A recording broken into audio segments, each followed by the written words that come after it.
அனைவருக்கும் வணக்கம். நம்ம இந்த வீடியோவில் என்ன பார்க்க போகிறோன்னா, நம்ம 50 டேஸ் ஸ்டடி பிளானில் இந்த வாரம் நம்ம தமிழில் ப்ரீவியஸ் இயர் கொஸ்டின் தான்ப்பா நம்ம சொல்லியிருந்தோம் நியூ சிலபஸ் அடிப்படையில். அதன்படி நம்ம கொடுத்த தமிழ் கொஸ்டின் பேப்பருக்கு ஆன்சர் எக்ஸ்ப்ளனேஷன் தான் பார்க்க போகிறோம். வாங்க வீடியோக்குள்ளே போகலாம். ஃபஸ்ட்டு கொஸ்டின் பாருங்கள். வேர்ச்சொல்குரிய வினை எச்சம் இடம்பெறாத இணையை தேர்ந்தெடுக்க. கொஸ்டினை கவனமாக படித்து பார்த்துருங்கப்பா. என்ன சொல்லியிருக்காங்க அப்படின்னா, வேர்ச்சொல்குரிய வினை எச்சம் இடம்பெறாத இணைன்னு தான் கேட்டிருக்காங்க. அப்படின்னு பார்த்தீங்கன்னா, கீழே அவங்க கொடுத்துருக்க ஆப்ஷனில் எதுக்கு வினை எச்சம் வராது அப்படிங்கிறதான் பொறுத்த சொல்லியிருக்காங்க. சரிங்களா? அப்போ அப்படிங்கும்போது வா அப்படிங்கிற வேர்ச்சொல் தான் வரும். வா அப்படிங்கிற வேர்ச்சொலுக்கு அப்படிங்கிற வினையெச்சம்.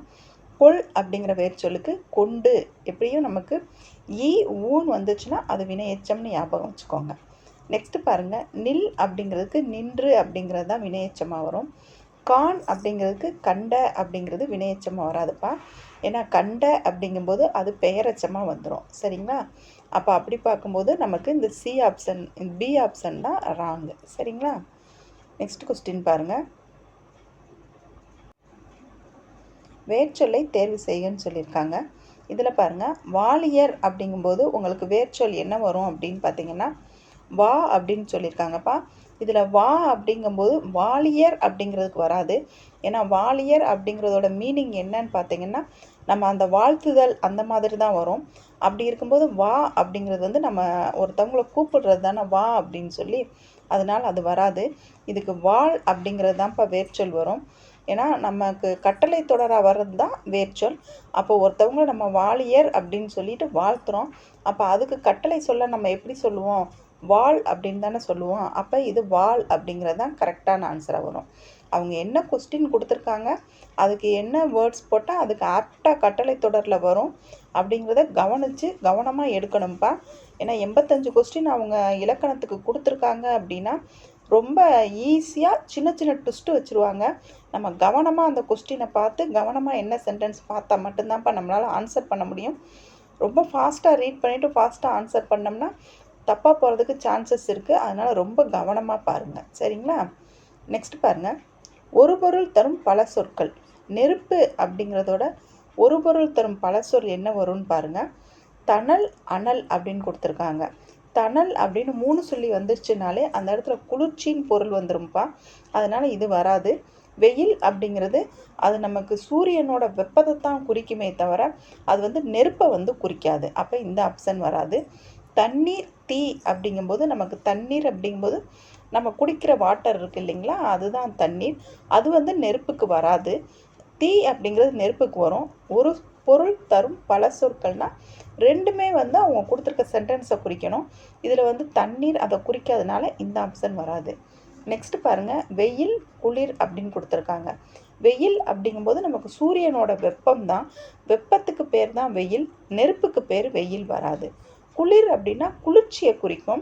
நெருப்பு அப்படிங்கும்போது நமக்கு குளிர்ச்சி வராது. அது ஒரு சூடு இல்லைங்களா, அப்படிங்கும்போது அதுவும் வராது. அப்போ அனல், கனல் அப்படின்னு தான் வரும். ஏன்னா அனல் அப்படிங்கும்போது அந்த நெருப்பு அனலாக எரியும் பார்த்திங்களா, ரொம்ப ஜுவாலை கொழுந்து விட்டு எரியும் இல்லைங்களா, அதாவது தான் நம்ம நெருப்பு அப்படின்னு சொல்லுவோம். கனல் அப்படிங்கும்போது நமக்கு நெருப்பை தான் குறிக்கும். அப்போ இதில் ஆப்ஷன் ஏ தான் கரெக்ட். நெக்ஸ்ட்டு பாருங்கள். ஒரு ஒளி மற்றும் பொருள் வேறுபாடு அறிந்து சரியான பொருளை கண்டறியன்னு சொல்லியிருக்காங்க. இதில் பாருங்கள், அலைன்னு சொல்லியிருக்காங்க. இந்த அலை பாருங்கள் குண்டு இல்லு, இந்த அலை ஸ்கூலுக்கு வர்ற இல்லு கொடுத்துருக்காங்க. அந்த ரெண்டுக்குரிய சரியான பொருள் என்ன அப்படின்னு பாருங்கள். ஃபஸ்ட்டு ஆப்ஷனில் கூப்பிடு தயிர் அப்படின்னு சொல்லியிருக்காங்க. கூப்பிடு அப்படிங்கிறபோது நமக்கு அழைத்தல், இந்த லா வந்துரும்ப்பா. அதனால் இந்த லா வருதுன்னா ராங்கு. இந்த அலைன்னு வரும்போது தயிர் அப்படிங்கிற மீனிங்கே இருக்குது, அது சரிதான்ப்பா. ஆனால் ரெண்டுமே ஒரே பொருளை குறிக்கணும். அப்போனா தான் நமக்கு இது கரெக்டான ஆன்சர். ஒன்று கரெக்டான ஆன்சரும் ஒன்று ராங்காக இருந்தாலும் அந்த ஆப்ஷன் ராங்கு தான். அப்போ இந்த கூப்பிடு அப்படிங்கிறது நமக்கு அழைத்தல் அப்படிங்கிற லா வரணுங்கிறதுனால இங்கே குண்டுலா வந்திருக்கிறதுனால அது ராங்கு. நெக்ஸ்ட்டு பாருங்கள். நத்தை, சேரு அப்படின்னு கொடுத்துருக்காங்க. அது ராங்ப்பா. துன்பம் சேரு அப்படிங்கிறதும் நமக்கு ராங். சோறு அப்படிங்கிறதும் ராங் தான். ஏன்னா இந்த அலை அப்படிங்கும்போது இந்த குண்டில் வந்துச்சுன்னா துன்பம் அப்படிங்கிற மீனிங்லேயும் வரும்பா, அது சரிதான். ஆனால் இந்த அலைக்கு வந்து இது சோறு அப்படின்னு கொடுத்துருக்காங்க. அந்த இடத்துல அந்த அலைக்கு வரக்கூடிய தயிரோ இல்லை பாம்பு புற்றோ ஆப்ஷன் கொடுத்துருந்தா அது சரியாக வந்திருக்கும். சோறு அப்படிங்கும்போது அது ஆப்ஷனாக வராது. நெக்ஸ்ட்டு கடல் பாம்பு புற்று அப்படிங்கிறாங்க. இதுதான்ப்பா சரியான ஆப்ஷன். ஏன்னு கேட்டிங்கன்னா அலை அப்படிங்கும்போது நமக்கு கடல் அலை, கடலில் அலை வரும் பார்த்திங்களா, அந்த அலை தான் கடல் அலை அப்படின்னு சொல்லியிருக்காங்க. அப்போ இந்த பள்ளிக்கூடத்துக்கு வர லா வரும்போது நமக்கு பாம்பு புற்று அப்படின்னு வரும். அப்போ நமக்கு டி ஆப்ஷன் தான் சரியான ஆன்சர். சரிங்களா? நெக்ஸ்ட்டு பாருங்கள், விலை விலை விலை போன்ற சொற்களுக்கு சரியான பொருள் வேறுபாட்டை வந்து தேர்வு செய்ய சொல்லியிருக்காங்க. இந்த விலை அப்படின்னு இந்த குண்டுலை வந்துருச்சு அப்படின்னாவே அதுக்குரிய மீனிங் வந்து பொருளின் விலையைத்தான் வந்து குறிக்கும். ஒரு பொருளோட மதிப்பு இருக்குது இல்லைங்களா, அரிசி 10 ரூபா, துவரம்பருப்பு 20 ரூபா அப்படின்னு ஒன்று மதிப்பு சொல்கிறோம் இல்லைங்களா, அந்த மதிப்பு தான், பொருளின் மதிப்பு தான் இந்த விலை, இந்த குண்டுலை வரும்பா. இந்த ஸ்கூலுக்கு போகிற லா எதுக்கு வரும் அப்படின்னு பார்த்தீங்கன்னா, உண்டாக்குதல், விளைவித்தல் இருக்காங்களா, நம்ம நிலத்தில் வந்து பயிர் விளைவிக்கிறோம் இல்லைங்களா, அந்த விளைவித்தல் அப்படிங்கிற மீனிங்கில் வர்றது தான் உண்டாக்குதல்.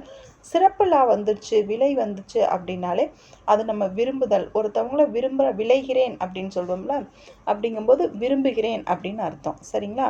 இதை ரொம்ப கவனமாக பார்த்துருங்கப்பா. லகர வேறுபாடில் இது ரொம்ப இம்பார்ட்டண்டான இடம். சரிங்களா? நெக்ஸ்ட் கொஸ்டின் பாருங்கள். கீழ்வருவனவற்றுள் திசை பெயர்களை வந்து கண்டறிய சொல்லியிருக்காங்க.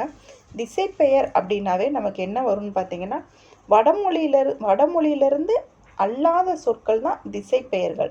அப்படிங்கும்போது உங்களுக்கு திசை பெயர் என்ன வரும் அப்படின்னு பார்த்தீங்கன்னா, சாவி சன்னல் அப்படிங்கிறது தான் திசை பெயராக வரும். அழுவம் வங்கம் அப்படிங்கிறதெல்லாம் நமக்கு திரிசொல்ல வந்துரும்ப்பா. அப்படிங்கும்போது உங்களுக்கு வடமொழி சொல் இல்லாமல் வேறு மொழிகள்லேருந்து வந்த சொல்லுக்கு பேர் தான் திசை சொற்கள். சாவி சன்னல் அப்படிங்கும்போது வடமொழி சொற்களில் வராது. அப்போ அதுதான் சரியான ஆன்சர். நெக்ஸ்ட் பாருங்கள், சமுதாயம் என்ற வட சொல்லின் நேரான தமிழ் சொல். சமுதாயம் அப்படிங்கும்போது ஒரு குழுவாக ஒரு கூட்டமாக ஒரு இடத்துல வாழ்கிறாங்கல்ல, அதுக்கு பேர் தான் சமுதாயம். அப்போ அதுக்குங்கிறது நேரான தமிழ் சொல் என்னன்னு பார்த்தீங்கன்னா மண்பதை அப்படிங்கிறது தான் சரியான ஆன்சர். நெக்ஸ்ட் கொஸ்டின் பாருங்கள், பிழை திருத்துக, சந்திப்பிழையற்ற வாக்கியங்களை கண்டறிகன்னு சொல்லியிருக்காங்க. இந்த சந்திப்பிழையற்ற வாக்கியங்களை கண்டறிக உங்களுக்கு தெரிஞ்சுக்கணும் அப்படின்னா வல்லினம் மிகு இடங்கள் மிகா இடங்களில் நீங்கள் ரொம்ப ஸ்ட்ராங்காக இருந்தால் மட்டும்தான்ப்பா இந்த சந்திப்பிழை வந்து நீங்கள் கரெக்டான ஆப்ஷன் வந்து நீங்கள் எடுக்க முடியும். அதில் வந்து நீங்கள் தெளிவாக உங்களுக்கு ஒரு புரிதல் ஏற்படலை அப்படிங்கிற பட்சத்தில் நீங்கள் இந்த சந்திப்பிழை கொஸ்டின் வந்து அட்டன் பண்ணுறது கொஞ்சம் சிரமமாக இருக்கும். நம்ம உங்களுக்கு வல்லினம் மிகு இடம் மிகா இடங்கள் வந்து எளிமையாக நீங்கள் எப்படி மனசில் வச்சுக்கணும்னு ஷார்ட்கட்டோடு நம்ம வீடியோ போட்டிருக்கோம்ப்பா. நம்ம பிளேலிஸ்ட்டில் இருக்குது, நீங்கள் செக் பண்ணி பாருங்கள். இப்போ பாருங்கள், சந்திப்பிழை அற்ற வாக்கியங்களை தேர்ந்தெடுக்க அப்படிங்கும்போது நமக்கு என்ன சென்டென்ஸ் வரும்னு பாருங்கள். பிற நாட்டு சிற்பங்களை, அதாவது சிற்பங்களை அப்படிங்கும்போது ஐ அப்படிங்கிற இரண்டாம் வேற்றுமை உறுப்பு வெளிப்படையாக வந்துச்சு அப்படின்னா அங்கே வல்லினம் மிகும். அதன்படி இங்கே இக்கு வந்திருக்கு. அப்போ இது சரிதான். நெக்ஸ்ட் பாருங்கள், தமிழக சிற்பங்கள், அதாவது தமிழக அப்படின்னு ஒரு சென்டென்ஸ் வந்து நிற்கும்போது அடுத்து அது வருமொழியாக இருக்கிறது வந்து கசதப அப்படின்னு இருந்துச்சு அப்படின்னா அந்த இடத்துல வல்லினம் மிகும் அப்படிங்கிற கண்டிஷனில் இங்கே இச்சு வந்திருக்கு. அப்போ இதுவும் சரிதான். தனித்தன்மையுடன் திகழ்கின்றன, அப்போ ஃபஸ்ட்டு ஒன்று ராங்கு. ஏன்னா செகண்டில் வந்து அந்த சிற்பங்களை அப்படிங்கும்போது இக்கு வரல இல்லைங்களா, அப்போ அது வராது. நெக்ஸ்ட் பாருங்கள், முன்பகுதி மட்டும் தெரியும்படி அமைக்கப்பட்ட சிற்பங்களை, அதாவது ஐ அப்படிங்கிற வேற்றுமை உருபு இரண்டாம் வேற்றுமை உருபு வெளிப்படையாக வந்துச்சுன்னா வல்லினம் மிகும். அதை இப்பு வந்திருக்கு. புடைப்பு, அந்த குசுடு துபுரு வருது இல்லைங்களா, அப்படி வரும்போது அதுக்கப்புறம் வருமொழியாக இருக்கிறது கசதப வந்துச்சுன்னா அங்கேயும் வல்லினம் மிகும். அப்போ புடைப்பு சிற்பங்கள் அப்படிங்கிறது தான் வரும். அப்போ 1, 3 அப்படிங்கிறது தான் கரெக்டான ஆன்சர். சரிங்களா? இந்த மாதிரி வல்லினம் மிகு இடம் மிகா இடம் தெரிஞ்சால் மட்டும்தான்ப்பா உங்களால் இந்த சந்திப்பிழை கொஸ்டின் வந்து அட்டன் பண்ண முடியும். நெக்ஸ்ட் பாருங்கள், உவமைக்கு ஏற்ற பொருத்தமான பொருளை வந்து தேர்ந்தெடுக்க சொல்லியிருக்காங்க. என்ன உவமை தொடர் கொடுத்துருக்காங்கன்னு பாருங்கள். தாமரை இலை நீர் போல, இந்த தாமரை இலையெல்லாம் பார்த்துருக்கீங்களா? குளத்துல இருக்கும்ப்பா. அப்படி குளத்துல அந்த தாமரை இலை வந்து இருந்துச்சு அப்படின்னா, அந்த குளத்து நீர் வந்து அந்த தாமரை இலையில வந்து படராது. அப்படி அந்த தாமரை இலையில அந்த குளத்து நீர் வந்து அதில் பட்டுட்டாலுமே அது அப்படியே ரவுண்டாக சுற்றி சுற்றி தனியாக நிற்கும். அந்த இலையிலையே அது தனியாக நிற்கும் ஒரு ஓரமாக. நீங்கள் இந்த கிராமத்து சைட்லாம் பார்த்தீங்கன்னா அழகாக தெரியும்ப்பா. இல்லை அப்படின்னா இந்த தீம் பார்க் இதெல்லாம் போனீங்கன்னா அங்கேயும் வச்சுருப்பாங்க. அதை நீங்கள் பாருங்கள். அந்த தாமரை இலை நீர் அப்படிங்கிறது ஒட்டியும் ஒட்டாமல் இருக்கும். அதில் ஒரு ரஜினி சார் பாட்டு கூட இருக்கும்ப்பா ஒரு படத்தில். தாமரை இலை நீர் போல நீ ஒட்டி ஒட்டாமல் இரு அப்படின்னு சொல்லி ஒரு சென்டென்ஸ் ஒரு பாட்டு வரும். அதை கூட நீங்கள் ஞாபகம் வச்சுக்கோங்க. அப்போது ஒரு ஒரு இடத்துல வந்து ஒட்டியும் ஒட்டாமல் இருக்கோம் அப்படின்னா அதுக்கு என்ன மீனிங்னா, பற்றுதல் இன்றி, ஒரு பற்று அப்படிங்கும்போது நமக்கு விருப்பம், அந்த விருப்பம் இல்லாமல் அப்படின்னு கூட சொல்ல முடியாதுப்பா. பற்று இல்லாமல் அதோட வந்து சேர்ந்தும் சேராமல் அப்படிங்கிற மீனிங்கில் வரும். சரிங்களா? நெக்ஸ்ட் பாருங்கள். பொருந்தாத இணையை வந்து கண்டறிய சொல்லியிருக்காங்க.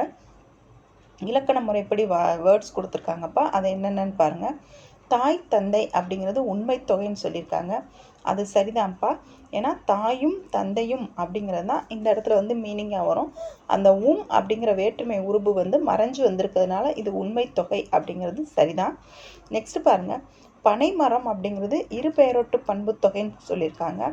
சிறப்பு பெயர் முன்மும் பொதுப்பெயர் பின்பும் வந்துச்சு அப்படின்னா அதுக்கு பேர் தான்ப்பா இரு பெயரொட்டு பண்பு தொகை. மரம் அப்படிங்கிறது பொதுப்பெயர், அதில் சிறப்பான பனை மரம் இருக்கு இல்லைங்களா, அதை சிறப்பான பெயரை முன்னாடி சொல்லியிருக்கிறதுனால இது இரு பெயரொட்டு பண்பு தொகைங்கிறது கரெக்டு தான்.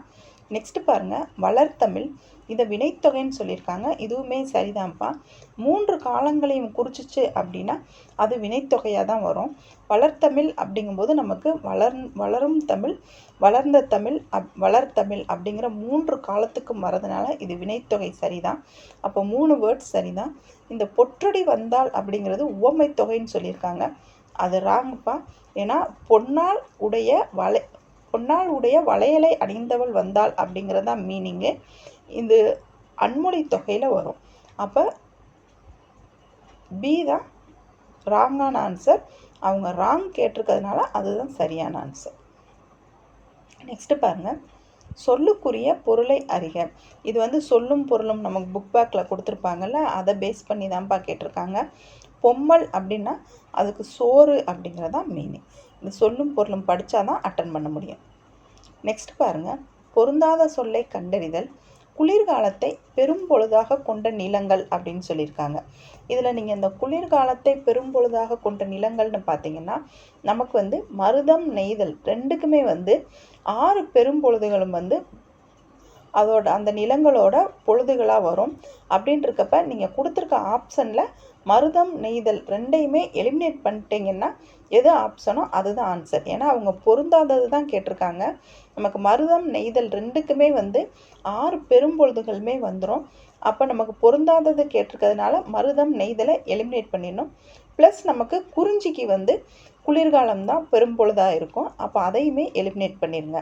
அப்போ எந்த ஆப்ஷனில் குறிஞ்சி மருதம் நெய்தல் வராமல் இருக்குன்னு பாருங்கள். அதுதான் சரியான ஆன்சர்.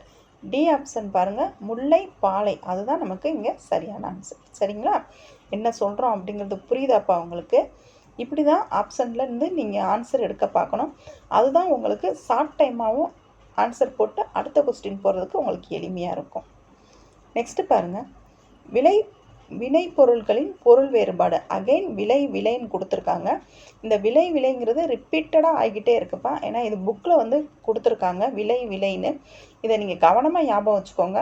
இல்லை அப்படின்னா எந்த விலைக்கு எது வரும்னு புரிதல் கிடைக்கல அப்படின்னா அப்படி மனப்பாடம் பண்ணிடுங்க. சரிங்களா? இந்த விலை அப்படிங்கிறது நமக்கு பொருளின் மதிப்பு. இந்த விலை வரும்போது நமக்கு உண்டாக்குதல் தான் சரியான ஆன்சர். நெக்ஸ்ட்டு எவ்வகை வாக்கியம் என கண்டறிதல்னு சொல்லியிருக்காங்க. கரிகாலன் கல்லணையை கட்டினார் அப்படிங்கிறது எவ்வகை வாக்கியம்னு பார்த்தீங்கன்னா செய்வினை வாக்கியம்ப்பா. ஏன்னா ஒரு எழுவாய் வந்து ஒரு செயலை செஞ்சிச்சு அப்படின்னா அதுக்கு வந்து செய்வினை வாக்கியம். அந்த பயனிலை கொடுத்துருப்பாங்க இல்லைங்களா, எழுவாய் செயல்படு பொருள் பயனிலை அப்படின்னு சொல்லி கொடுத்துருக்காங்க இல்லைங்களா. அந்த பயனிலை வந்து எழுவாயை சார்ந்து முடிஞ்சிச்சு அப்படின்னா அது செய்வினை. இதை உங்களுக்கு புரிஞ்சுக்கிறதுக்கு கொஞ்சம் கஷ்டமாக இருந்துச்சு அப்படின்னா இரண்டாம் வேற்றுமை உருபு ஐ இருக்குது இல்லைங்களா, அது வெளிப்படையாக வந்துச்சு அப்படின்னா அது செய்வினை அப்படின்னு ஞாபகம் வச்சுக்கோங்க. சில இடங்களில் மறைஞ்சும் வரும்பா. அந்த மறைஞ்சு வர இடத்த நம்ம வாசித்து பார்த்தாலே நம்மளால் பொருள் எடுக்கிற மாதிரி தான் இருக்கும். அதனால் நீங்கள் இந்த இரண்டாம் வேற்றுமை உருபை மட்டும் ஞாபகமாக வச்சுக்கோங்க. அப்போ செய்வினை அப்படிங்கும்போது உங்களுக்கு இரண்டாம் உறுப்பு ஐ அப்படிங்கிறது வெளிப்படையாக வந்துச்சுன்னா வேற்றுமை, வெளிப்படையாக வந்துச்சுன்னா அது செய்வினை. அப்போ இங்கே கல்லணையை அப்படின்னு வெளிப்படையாக வந்திருக்கு இல்லைங்களா, அப்போ இது செய்வினை தான். இது தன்வினைன்னு வரும்போது அந்த ஐ வந்து வராதுப்பா. செயற்பாட்டு வினை அப்படிங்கும்போது உங்களுக்கு படுபட்டது அப்படிங்கிறதுல தான் வரும். பிறவினைன்னு வரும்போது பிவி அப்படிங்கிற விகுதி வந்து அந்த இதில் வந்துடும். அதை நம்ம படித்து பார்த்தே எளிமையாக எடுத்துக்கலாம். இலக்கணத்திற்கான வீடியோவும் தன்வினை பிறவினை செய்வினை செயற்பாட்டு வினையும் உங்களுக்கு ஸ்கூல் புக்கில் எப்படி இருக்குது, கவர்மெண்ட் மெட்டீரியலில் எந்த மாதிரி கொடுத்துருக்காங்கங்கிறது சம்மந்தமாகவும் நம்ம ப்ளேலிஸ்ட்டில் இருக்குப்பா. நீங்கள் செக் பண்ணி பார்த்து யூஸ் பண்ணிக்கோங்க. நெக்ஸ்ட் பாருங்கள், கீழ்கண்ட ஒற்றுள் செயற்பாட்டு வினைத்தொடர் எது என கண்டறியன்னு சொல்லியிருக்காங்க. நம்ம இப்போ தான் சொன்னோம், செயற்பாட்டு வினைத்தொடர் அப்படின்னாலே படுபட்டது அப்படிங்கிறது வரணும். ப்ளஸ் மூன்றாம் வேற்றுமை உருபு வந்து அந்த எழுவாயோட சேர்ந்து வந்துச்சு அப்படின்னா அதுதான்ப்பா செயற்பாட்டு வினைத்தொடர். இவங்க கவர்மெண்ட் கீழே தப்பாக ஆன்சர் கொடுத்துருக்காங்கப்பா. இது டென்டேட்டிவ் ஆன்சர் கீ தான். இதே வந்து உங்களுக்கு மேபி கரெக்ஷன் பண்ணி ஆன்சர் கொடுக்கும்போது சரி பண்ணி கொடுத்துருப்பாங்க. இதில் பி ஆப்ஷன் வராது, சி ஆப்ஷன் தான் கரெக்டு. ஏன்னா ஓட்டுநரால் பேருந்து இயக்கப்பட்டது அப்படிங்கிறது தான்ப்பா 100% கரெக்டு. மூன்றாம் வேற்றுமை உருபு ஆள் அப்படிங்கிறதும் வந்திருக்கு, படுபட்டது அப்படிங்கிற விகுதியாகவும் வந்திருக்கிறதுனால இதுதான் சரியான ஆன்சர். நெக்ஸ்ட் பாருங்கள், பிறவினை சொற்களை வந்து கண்டறிய சொல்லியிருக்காங்க. பிறவினை சொற்கள் அப்படின்னாலே அடுத்தவங்க வந்து ஒரு வேலை செய்கிறத வந்து நம்ம சொல்கிற மாதிரி இருக்கும், அதுதான் பிறவினை சொற்கள். இதில் பாருங்கள், பூங்குழலி திருக்குறள் கற்றாள் அப்படின்னா பூங்குழலி அவளே திருக்குறள் கற்றுக்கிட்டா, இது வந்து தன்வினை வாக்கியம்ப்பா. பூங்குழலி திருக்குறள் கற்கவில்லை அப்படிங்கிறது எதிர்மறையாக சொல்லியிருக்கிறதுனால இது ஒரு எதிர்மறை தொடர். பூங்குழலி திருக்குறள் கற்றாளா அப்படின்னு கொஸ்டின் பண்ணியிருக்கிறதுனால இது வினா தொடர். பூங்குழலி திருக்குறள் கற்பித்தாள் அப்படிங்கிறது தான் பிறவினை தொடர். இதில் கற்பித்தாள் அப்படின்னு பாருங்கள், பி அப்படிங்கிற விகுதி வந்திருக்கு, அப்படிங்கும்போது இது பிறவினை தொடர். நெக்ஸ்ட்டு, தூது இலக்கியம் சிற்றிலக்கியம் வகையை சார்ந்தது. இந்த விடைக்கேற்ற வினாவை வந்து தேர்ந்தெடுக்க சொல்லியிருக்காங்க. நீங்கள் எப்படியுமே ஒரு விடைக்கேற்ற வினாவை தேர்ந்தெடுக்க அப்படிங்கிற கொஸ்டின் வந்துச்சு அப்படின்னா அந்த 4 ஆப்ஷனையும் நீங்கள் படித்து பார்த்துருங்கப்பா. இதை பொறுத்த வரைக்கும் நம்ம இலக்கண கண்டிஷன் படி நம்ம ஆன்சர் எடுத்தாலுமே அந்த 4 ஆப்ஷனில் நமக்கு எப்படி எலிமினேட் பண்ணி ஆன்சர் எடுக்க முடியுங்கிறத இந்த இடத்துல வந்து உங்களுக்கு கை கொடுக்கும். ஏன்னா சில இதில் ட்விஸ்டடாக கொஸ்டின் கேட்டுருவாங்க. அப்படி இருக்க பட்சத்தில் நீங்கள் இந்த 4 ஆப்ஷனையும் படித்து பார்த்துட்டு நீங்கள் ஆன்சர் எடுக்க பாருங்கள், சரிங்களா. இதில் பாருங்கள், தூது இலக்கியம் சிற்றிலக்கிய வகையை சார்ந்ததுன்னு சொல்கிறாங்க. அப்போ நம்ம எப்படி கொஸ்டின் கேட்கலான்னா, தூது இலக்கியம் எவ்வகையை சார்ந்தது அப்படின்னு கொஸ்டின் பண்ணலாம். ஏன்னா தூது இலக்கியம் எவ்வகை சார்ந்தது அப்படின்னு கொஸ்டின் இருந்துச்சு அப்படின்னா சிற்றிலக்கிய வகையை சார்ந்ததுன்னு அழகாக ஆன்சர் பண்ணுற மாதிரி வர்றதுனால அதுதான் சரியான ஆன்சர். நெக்ஸ்ட்டு பாருங்கள், விடைக்கேற்ற வினாவை தேர்ந்தெடுக்க எங்கள் வீட்டில் தக்காளி இல்லை. இதுக்கு நீங்கள் இப்போ ஒருத்தவங்க வந்து உங்கள் வீட்டில் வந்து தக்காளி இல்லை அப்படின்னு சொல்கிறாங்க. அப்படிங்கிற பட்சத்தில் நீங்கள் எந்த மாதிரி அது கொஸ்டினை வைப்பீங்கன்னு நீங்களே யோசிங்கப்பா. யோசித்து அந்த கீழே இருக்க 4 ஆப்ஷன்லேருந்து எதை எலிமினேட் பண்ணலாம் அப்படின்னு பாருங்கள். நம்ம வீட்டில் வந்து உங்கள் வீட்டில் தக்காளி இருக்கா அப்படின்னு யாராவது கேட்டால் மட்டும்தான் நம்ம வந்து எங்கள் வீட்டில் தக்காளி இல்லை அப்படிங்கிற பதிலை வந்து நம்ம சொல்லுவோம். அப்படிங்கும்போது அப்போ அது கரெக்டாக என்ன ஆன்சர் வரும், உங்கள் வீட்டில் தக்காளி இருக்கிறதா அப்படின்னு கேட்டால் தான் வரும். ஏன்னா உங்கள் வீட்டில் இருக்கிற தக்காளி எவ்வளவு அப்படிங்கிற போது நம்ம இல்லை அப்படின்னு சொல்ல மாட்டோம். எவ்வளவுனா எவ்வளவு நம்ம வீட்டில் இருக்கோ அதை தான் சொல்லுவோம். அப்படிங்கிற அந்த கொஸ்டின் கரெக்டாக வராது. தக்காளி வீட்டில் இருக்கிறதா அப்படிங்கிற பட்சத்தில் அதை யார்கிட்ட கேட்குறாங்க அப்படிங்கிறது கொடுக்கலப்பா. ஏன்னா கொஸ்டினில் எங்கள் வீட்டின்னு பர்டிகுலராக கொடுத்துருக்கிறதுனால இதுக்கு வந்து நம்ம அந்த இடத்தையும் கரெக்டாக கொடுக்கணும். அப்படிங்கும்போது இது ஆப்ஷனாக வராது. அதுதான் நமக்கு வந்து உங்களுக்கு முன்ன கொஸ்டின்லே சொன்ன மாதிரி இலக்கண விதிகள் இங்கே யூஸ் ஆனாலுமே உங்களுக்கு அவங்க ஆப்ஷன் எப்படி செட் பண்ணியிருக்காங்கங்கிறத பொறுத்து நீங்கள் ஆன்சர் எடுங்க, சரிங்களா. அப்போ இதை பொறுத்த வரைக்கும் உங்கள் வீட்டில் தக்காளி இருக்கிறதா அப்படிங்கிறதா பி ஆப்ஷன் தான் சரியான ஆன்சர். நெக்ஸ்ட் பாருங்கள், விடைக்கேற்ற வினாவை தேர்ந்தெடுத்தல் திருக்குறள் 1330 குறட்பாக்களை கொண்டுள்ளது அப்படின்னு கொடுத்துட்டு அதுக்குரிய கொஸ்டின் வந்து எப்படின்னு கேட்டிருக்காங்க.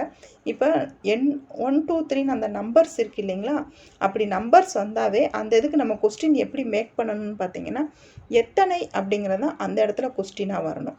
அப்போ இதில் 1330 அப்படின்னு ஒரு எண்ணை குறிச்சிருக்கு அப்படிங்கிறதுனால அந்த கொஸ்டின்குள்ளே நமக்கு இலக்கண விதிப்படி எத்தனை அப்படிங்கிறது வந்தால் தான் அது கரெக்டான கொஸ்டின்ப்பா. அதனால் இங்கே பார்த்தீங்கன்னா திருக்குறள் எத்தனை குறட்பாக்களை கொண்டுள்ளது அப்படிங்கிறது தான் கரெக்டான ஆன்சர். திருக்குறள் அதிகாரங்கள் எத்தனை அப்படின்னு இவங்க கேட்கலப்பா. குறளை பற்றி தான் பேசியிருக்காங்களே தவிர அதிகாரங்களை அவங்க பேசலை. அப்படிங்கும்போது பி ஆப்ஷன் வராது.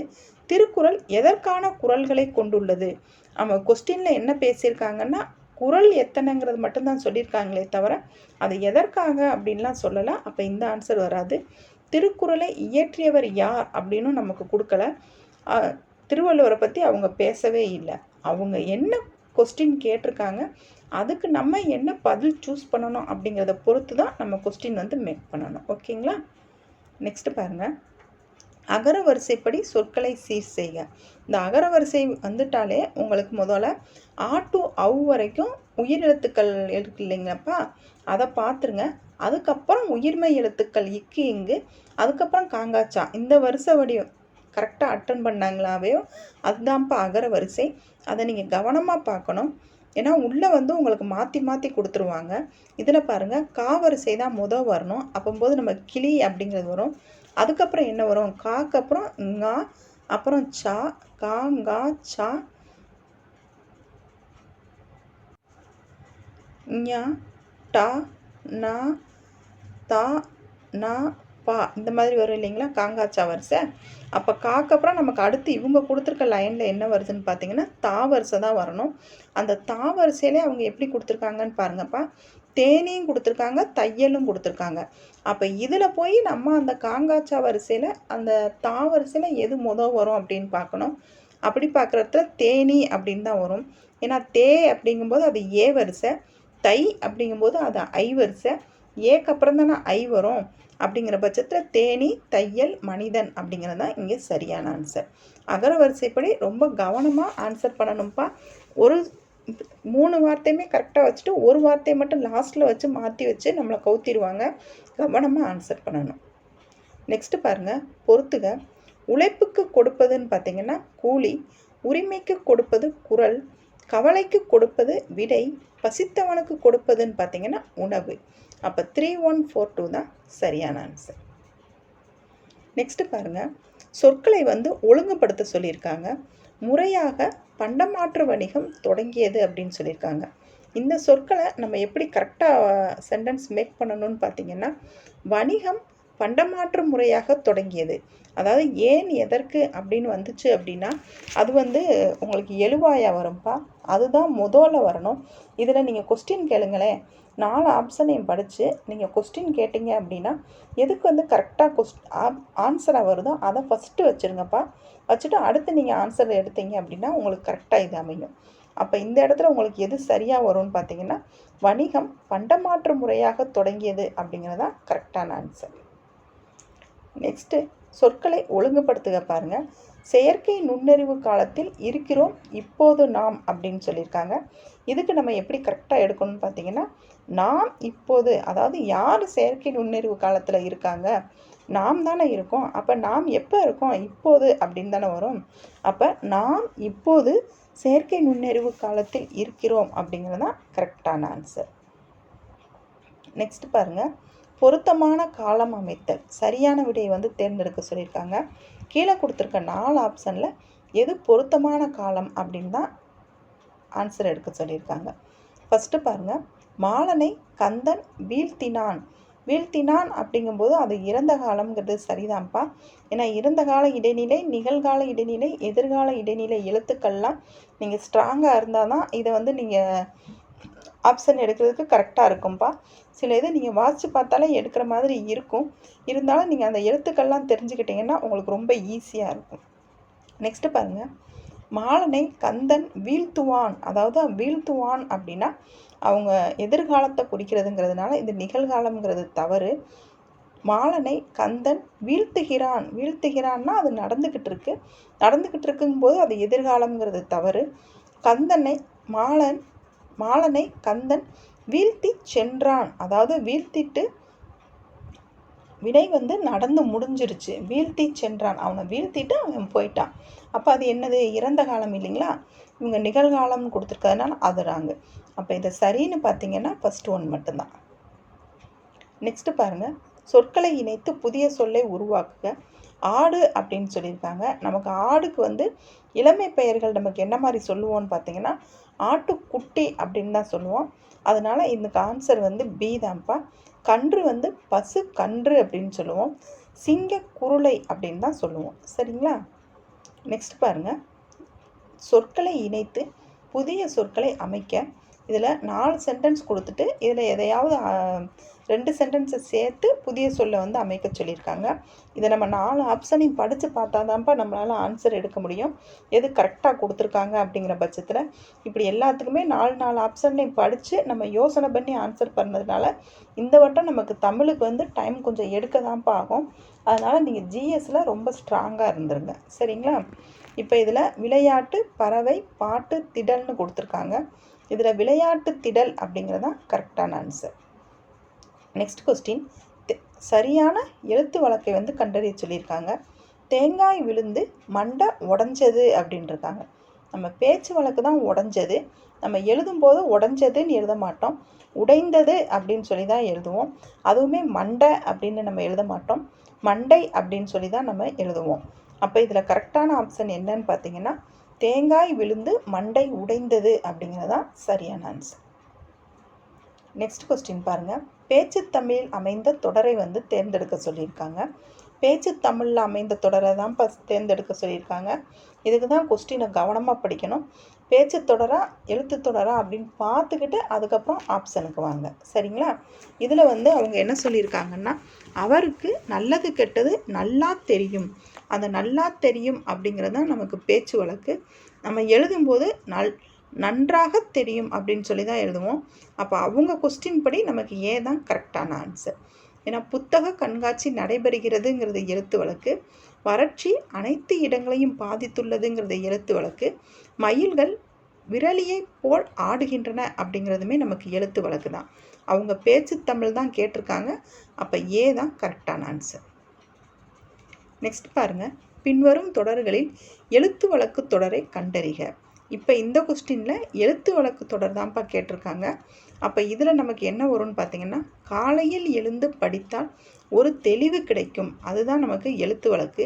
ஏன்னா முயற்சி செஞ்சா அப்படிங்கிறது பேச்சு வழக்கு, தேர்வெழுத வேகமாக போங்க அப்படிங்கிறது எழுத்து வழக்கு, காலத்துக்கு ஏற்ற அப்படிங்கிறதே நமக்கு பேச்சு வழக்கு தான். அப்போ இதில் எழுத்து வழக்குனா சி மட்டும்தான். நெக்ஸ்ட் பாருங்கள், தனி சொல்லோ தனி எழுத்தோ விலக்கி காட்டும் போது, அதாவது தனியாக ஒரு சொல்லு இருந்துச்சு, தனியாக ஒரு எழுத்து இருந்துச்சு அப்படிங்கும்போது அதை விலக்கி காட்டும்போது நம்ம என்ன மேற்கோட்குறி போடணும்னு பார்த்தீங்கன்னா ஒற்றை மேற்கோட்குறி தான் போடணும். இந்த கால் புள்ளி எங்கே வரும், அரைப்புள்ளி எங்கே வரும், முக்காற்புள்ளி எங்கே வரும் அப்படிங்கிறது எல்லாமே உங்களுக்கு ஷார்ட்கட்டோட வீடியோ நம்ம பிளேலிஸ்ட்டில் இருக்குப்பா. நீங்கள் அதை தெரிஞ்சுக்கோங்க. அது தெரிஞ்சால் மட்டும்தான் நம்ம இந்த கால்புள்ளி அரைப்புள்ளி கொஸ்டின் வர்றதுக்கு அட்டன் பண்ணுறதுக்கு ஈஸியாக இருக்கும். நெக்ஸ்ட்டு பாருங்கள், குடந்தை என வழங்கப்படும் ஊர் பெயர் எதுன்னு பார்த்தீங்கன்னா கும்பகோணம். அதை தான் குடந்தை அப்படின்னு சொல்லி அழைக்கிறாங்க. நெக்ஸ்ட்டு ஊர் பெயர்களோட மருவு சரியான இணை கேட்டிருக்காங்க. திருச்சிராப்பள்ளி அப்படிங்கும்போது திருச்சிங்கிறது கரெக்டு தான். புதுக்கோட்டை அப்படிங்கும்போது புதுகை அப்படின்னு வரும்பா, புதுவைன்னு வராது. மயிலாப்பூருங்கும்போது மயிலை அப்படின்னு வரும். இந்த நாகை அப்படிங்கிறது நாகப்பட்டினத்துக்கு தான் வரும், நாகர்கோவிலுக்கு வராது. அப்போ இதில் சரியான ஆப்ஷன் என்னன்னு பார்த்தீங்கன்னா மட்டும்தான். நெக்ஸ்ட்டு பாருங்கள், இணையான தமிழ் சொல்லை கண்டறிய சொல்லியிருக்காங்க. எக்ஸ்பெரிமெண்ட் அப்படிங்கிறதுக்கு தமிழ் சொல் என்னன்னு பார்த்தீங்கன்னா பரிசோதனை அப்படிங்கிறது தான் சரியான ஆன்சர். நெக்ஸ்ட்டு ஆங்கில சொல்லுக்கு இணையான தமிழ் சொல் பாருங்கள், செக் அப்படிங்கும்போது காசோலை அப்படிங்கிறது தான் நமக்கு சரியான ஆன்சர். இது கலைச்சொற்கள்ப்பா, இதை நீங்கள் படிச்சுக்கோங்க. இந்த வட்டம் 10 மார்க் சொல்லியிருக்காங்க, அசால்ட்டாக இருந்துடாதீங்க, கவனமாக படிச்சிருங்க. நெக்ஸ்ட்டு பிறமொழி சொல்லுக்கு இணையான தமிழ் சொற்கள் பாருங்கள். கேபினட் அப்படிங்கும்போது அமைச்சரவை, கல்ச்சரல் அப்படிங்கும்போது நமக்கு என்ன வரும், பண்பாடு, ஹியூமனிசம் அப்படிங்கும்போது மனித நேயம், பவுண்ட்ரிஸுங்கும்போது எல்லை. அப்போ 4321 அப்படிங்கிறது தான் சரியான ஆன்சர். நெக்ஸ்ட் பாருங்கள், உடன்பட்டு கூறும் விடை என்பதை கீழ்கண்டவற்றுள் எந்த விடையை கூறலாம். அதாவது உடன்பட்டு ஒரு பதில் சொல்கிறாங்க இல்லைங்களா, அது எந்த விடை அப்படின்னு பார்த்தீங்கன்னா நேர்விடை அப்படிங்கிறது தான் கரெக்டான ஆன்சர். நெக்ஸ்ட் பாருங்கள், விடை எத்தனை வகைப்படும் அப்படின்னு பார்த்தீங்கன்னா விடை 8 வகைப்படும்ப்பா. வினாக்கள் 6 வகைப்படும். நெக்ஸ்ட்டு அலுவல் சார்ந்த கலைச்சொற்களை கண்டறிய சொல்லியிருக்காங்க. ஸ்டாப்லர் அப்படிங்கிறதுக்கு தமிழ் சொல் என்னன்னு பார்த்தீங்கன்னா கம்பி தைப்பு கருவி அப்படிங்கிறது தான் கரெக்டான ஆன்சர். நெக்ஸ்ட்டு பாருங்கள், ரப்பர் ஸ்டாம்பு அப்படிங்கிறதுக்குரிய தமிழ் சொல் என்னன்னு பார்த்தீங்கன்னா இழுவை முத்திரை அப்படிங்கிறது தான் சரியான ஆன்சர். நெக்ஸ்ட்டு பாருங்கள், அலுவல் சார்ந்த சொற்களில் கலைச்சொற்கள் சரியான இணை என்னன்னு பார்த்தீங்கன்னா இதில் ஒளியன் அப்படிங்கிறதுக்கு அந்த சவுண்டு இருக்கு இல்லைங்களா பார்த்தீங்களா, அந்த ஒளியன் அப்படிங்கிறது தான்ப்பா சரி, மித்த எதுவுமே பொருந்தாது. நெக்ஸ்ட்டு பாருங்கள், ஒரு பாரா கொடுத்துட்டு நமக்கு அதில் 5 கொஸ்டின் கொடுத்து அதை அட்டன் பண்ண சொல்லியிருக்காங்கல்ல, இதை இப்போ நியூ சிலபஸில் இன்க்ளூட் பண்ணியிருக்காங்கப்பா. இதை நீங்கள் ரொம்ப கவனமாக நீங்கள் கையாளணும்ப்பா. ஏன்னா இந்த பத்தியில் அவங்க என்ன சொல்லியிருக்காங்களோ அதுக்கு தான் நீங்கள் கீழே ஆன்சர் எடுக்கணுமே தவிர நம்ம புக்கில் என்ன படிச்சிருக்கோம் என்ன இருக்குங்கிறத பொறுத்து ஆன்சர் பண்ணக்கூடாதுப்பா. அதனால் இந்த பத்தியை நீங்கள் ரொம்ப ரொம்ப கவனமாக படிக்கணும். இதை படிச்சுட்டு நீங்கள் கீழே கொஸ்டினுக்கு போனாலும் சரி, கொஸ்டின்லேருந்து நீங்கள் மேலே ஆன்சருக்கு வந்தாலும் சரி, எப்படினாலும் நீங்கள் இந்த பாராவில் என்ன கொடுத்துருக்காங்கங்கிறதுலேருந்து தான் நீங்கள் ஆன்சர் எடுக்கணும். சரிங்களா? இந்த பாராவை ஒன்ஸ் படிச்சுருங்க. படிச்சுட்டு அதுக்கப்புறம் நீங்கள் கொஸ்டினுக்கு வாங்க. இல்லை அப்படின்னா கொஸ்டினை ஒன்றொன்னா ரீட் பண்ணிவிட்டு ஃபஸ்ட்டு நீங்கள் இந்த பாராவை படிச்சுட்டு வாங்க. உங்களுக்கு எது எளிமையாக இருக்குமோ அதன்படி பாருங்கள். இப்போ நான் இந்த பாராவை ஏற்கனவே படிச்சுட்டேன்ப்பா. அதனால் நான் உங்களுக்கு இந்த கொஸ்டினுக்கு போயிடுறேன். ஏன்னா ரொம்ப வீடியோ லென்த்தாக போயிடுச்சுனாலும் உங்களுக்கும் சங்கடமாக இருக்கும் இல்லைங்களா, அதனால தான். அப்போ காவற்புரை என்றால் என்னன்னு பார்த்தீங்கன்னா சிறைச்சாலையை காவற்புரைன்னு சொல்லுவாங்க. கூலம் என்பது எதை குறிக்கும்னா தானியத்தை தான் கூலம் அப்படின்னு சொல்லுவாங்க. நெக்ஸ்ட்டு அணிகலன்களும் பொற்காசுகளும் உருவாக்கும் இடம் எதுன்னு பார்த்தீங்கன்னா அக்காசாலை. பாண்டிய மன்னரை வரவேற்ற இடம் எதுன்னு பார்த்தீங்கன்னா பாண்டியபுரம். நெல்லை நகரின் மேற்கே உள்ள ஊர் எதுன்னு பார்த்தீங்கன்னா பேட்டை அப்படிங்கிற ஊர் தான் நெல்லை நகரோட மேற்கே இருக்கு. நெக்ஸ்ட் பாருங்கள், ஒருமைப்பன்மை பிழையற்ற தொடர் எது அப்படின்னு பார்த்தீங்கன்னா இந்த ஒருமைப்பன்மைக்குமே நம்ம பிளேலிஸ்ட்டில் வீடியோ இருக்குப்பா. ரொம்ப எளிமையாக உங்களுக்கு ஷார்ட்கட்டோடு சொல்லியிருப்போம். நீங்கள் செக் பண்ணி பாருங்கள், நம்ம பிளேலிஸ்ட்டில் இருக்குது. அதில் பாருங்கள், நான் வாங்கிய நூல் இது அன்று அப்படிங்கிறது தான் கரெக்டு. ஏன்னா அக்ரிணை பொருள்கள் ஒருமையில் வந்துச்சுன்னா அதுக்கு அன்று அப்படிங்கிறது தான் வரும். அப்போ இங்கே நூல் அப்படிங்கிறது அக்ரிணை பொருள். அதுவுமே நூல் அப்படின்னு ஒரே ஒரு நூல் ஒருமையில் தான் வந்திருக்கிறதுனால அன்று அப்படிங்கிறது தான் இங்கே சரியான ஆன்சர். அல்ல அப்படிங்கிறது பன்மையில் வந்துச்சுன்னா தான் வரும். அதனால் இங்கே அல்ல அப்படிங்கிறது ஆன்சராக வராது. இப்போ நான் வாங்கிய நூல் இது அன்று அப்படிங்கிறதா ஆன்சராக வரும். நெக்ஸ்ட்டு பாருங்கள், ஒருமைப்பன்மை பிழையற்ற வாக்கியம் கண்டறிய சொல்லியிருக்காங்க. இதில் பகைவர் நீவீர் அள்ளீர் அப்படிங்கிறது தான்ப்பா சரியான ஆன்சராக வரும். ஏன்னா இது பலர்பாலில் வந்திருக்கு அப்படிங்கிறதுனால நீவீர் அப்படின்னு வரும்போது படற்கை இடத்துல வரும். அந்த படற்கை இடம் வந்துச்சுன்னா அள்ளீர் அப்படிங்கிறதா சரியான ஆன்சராக வரும். நெக்ஸ்ட்டு அகர வரிசைப்படி சொற்களை சீர் செய்ய சொல்லியிருக்காங்க. அகரவரிசை அப்படிங்கும்போதே நீங்கள் கவனமாக முதல்ல உயிரெழுத்து அதுக்கப்புறம் உயிர்மை எழுத்துங்கிறத நீங்கள் ரிப்பீட்டடாக மனசில் ஞாபகம் வச்சுக்கோங்கப்பா. ஏன்னா ரெண்டுமே கலந்தும் கொடுத்துருவாங்க. இந்த இடத்துல பாருங்கள், ரெண்டும் கலந்து கொடுத்துருக்காங்க. அழுவம், உறவு நீர், கரையும், நெகிழி, சென்னி, மதலை அப்படின்னு சொல்லி ரெண்டுமே உயிரெழுத்து ஃபஸ்ட்டு வர மாதிரியும் உயிர்மை எழுத்து ஃபஸ்ட்டு வர மாதிரியும் கலந்து கொடுத்துருக்காங்க. இதில் அப்போ உங்களுக்கு ஆப்ஷன் டி ஆப்ஷன் தான் வரும். நெக்ஸ்ட்டு பாருங்கள், கெடுதல் என்ற தொழிற்பெயர் எவ்வாறு திரியும் அப்படின்னு சொல்லியிருக்காங்க. நமக்கு தொழிற்பெயரில் அந்த தொழிற்பெயர் விகுதி விட்டுட்டு பகுதி எழுத்து இருக்கு இல்லைங்களா, அது தெரிகிறது தான் முதல்நிலை திரிந்த தொழிற்பெயர் அப்படின்னு சொல்லுவாங்க.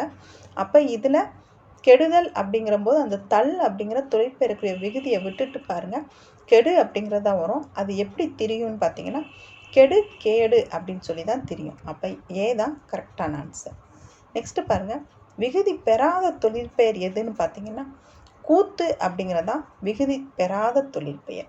இந்த செக்ஷனில் நம்ம என்ன பார்த்துருக்கோம் அப்படின்னு பார்த்தீங்கன்னா 50 கொஸ்டின் வந்து உங்களுக்கு ப்ரீவியஸ் இயர் கொஸ்டின் வந்து எல்லாமே கலந்த இப்போ கொடுத்துருக்க நியூ சிலபஸ் படி எல்லாமே கலந்து நம்ம கொஸ்டின் கொடுத்துருக்கோம்ப்பா.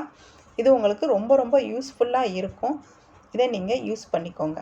நம்ம 50 டேஸ் ஸ்டடி பிளான் கொடுத்துக்கிட்டு உங்களுக்கு டெஸ்ட்டு கொடுத்துக்கிட்டு இருக்கோம்ப்பா. ஸ்கூல் புக் வைஸு உங்களுக்கு டாபிக் வைஸு எல்லாமே நடத்தி கொடுத்துட்டு இப்போ பிஒய்க்யூ வைஸ் வந்துட்டோம். நம்ம எல்லாமே நம்ம டெஸ்ட்டு எல்லாமே நம்ம டெலகிராமில் அப்படியே இருக்குது. நீங்கள் எப்போவுமே வேணாலும் அதை டவுன்லோட் பண்ணி நீங்கள் எழுதி ப்ராக்டிஸ் பண்ணிக்கலாம். உங்களுக்கு லாஸ்ட் டைம் ரிவிஷனுக்கு ரொம்ப யூஸ்ஃபுல்லாக இருக்கும். தேங்க்யூ.